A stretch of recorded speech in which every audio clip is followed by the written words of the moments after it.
ako po ay umaamin sa aking maling nagawa. Pinahintulutan ko po ang aking sarili na maging kasangkapan sa pagpapatupad ng isang masamang gawain. I, Roberto R. Bernardo, a resident of Malolos City, Bulacan. My statements hereunder are based on personal knowledge and direct interactions with great risk to my safety and that of my family members. I confirm the following.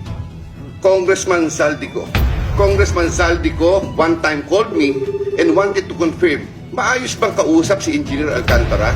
Engineer Alcantara then told me that Kong Saldico was asking for a 25% commission, 2% was to be shared equally between Engineer Alcantara and myself. He made deliveries of cash to Congressman Zaldico in compliance with his commitment, Senator Chis Escudero. Maynard Ngu is a close friend and campaign contributor of Senator Chis Escudero. I personally submitted a list of projects to Maynard Ngu. I asked, Boss, okay na ba ang 20%? Maynard said, okay. After inclusion of the projects in the GAA, I delivered 20% of approximately 800 million or about 160 million, which was meant for Senator Escudero.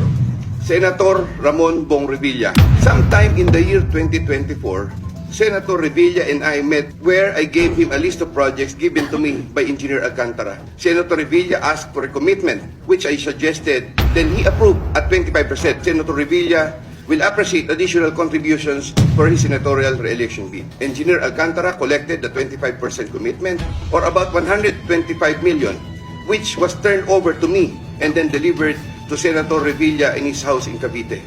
Senator Nancy Binay.